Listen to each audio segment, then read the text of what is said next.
story is an empowering message about taking control of your life, which is best reflected in Guy and Millie's storylines. Can you explain why that was important to you and Sean? Yeah, the story being about taking control of your life and why that having that narrative, funneled through both my character and Jodie Comer's character of Millie, why that was important to me and why it was important to Sean. I think most people can, at certain points in their lives look around and kind of pinch themselves and think, am I living in some kind of simulation here? Like, is this all for real? And I like the idea of people stepping out of the shadows and into their light and into their power and taking, some agency in their own outcomes. And that's really what this is about. And we're smuggling all of this into a video game premise, so to speak. But the movie really isn't a video game movie. I mean, it is a movie about taking control of your life. And it's all set within a huge action, adventure, comedy, romantic kind of movie, and it's a type of movie they don't, usually make anymore. These are, everything is a sequel or everything is based on a comic book or IP. So for us, it was really important to make a wholly original blockbuster summer film. Great. Why is this movie so relevant to our world today?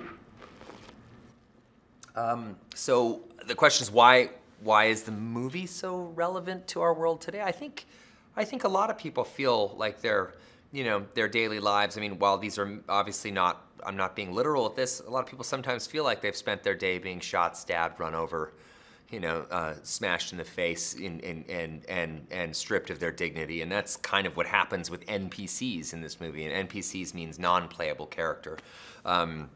Basically a background character, an expendable character that is just designed or used for, violence or your own kind of weird, idea of kicks. So I think it's relevant today because, I think that's something a lot of people kind of feel, both figuratively and literally. So, there's a lot going on in the world, and, to produce a movie that is, a fastball of joy is, I think, much needed respite in the storm of today. So I'm pretty happy about that. Great answer. Let's talk about the blue shirt.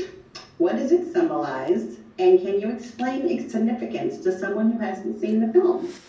Well, the blue shirt, the significance of blue shirt is, I remember years and years ago, I worked at Safeway, a grocery store in Vancouver, British Columbia, and I was also working at a yacht, like a fancy yacht club as a busboy. And I just remember, both loving my job, the Safeway job in particular, but the yacht club part was tough because I always felt so invisible. And at the same time, my brother worked at Kinko's, which had a similar kind of uniform as what Guy is wearing in the movie. So that was something I'd written into the script early on and liked because it just sort of felt like a Ned Flanders-y kind of background palette that, that anybody, so I like that Blue Shirt Guy that literally becomes his name in the movie, Blue Shirt Guy. Like they don't even give him an identity. It's just Blue Shirt Guy. And he slowly but surely, grows an identity and grows a real purpose and learns how to fight back. And that's where he steps into being Guy, just Guy. And even says it a few times in the movie, my name is Guy. And I love that. So the clothing choice was certainly intentional. But those sorts of things are very important in movies like this. So, and I also like Halloween costumes, meaning that I like movies where you can see an immediately identifiable costume. And the following Halloween, if you see somebody dressed in that, you're like, oh, that's from the movie, blah, blah, blah.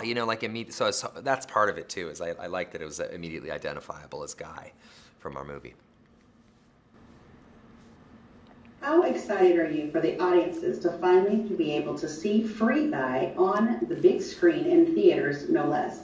Why is that so important for this film? Well, as somebody who, grew up adoring and loving going to theaters and watching movies and having that communal experience, I still love it. I got to screen Free Guy in Boston a couple of weeks ago and watch it with, a theater filled with people, and it was just such a wonderful communal experience. It's also so like contagious to like, you know, enjoy that laughter, that sort of you sort of, when someone else laughs, you laugh along with them, and I don't know, there's something about that community experience that I will always love. So.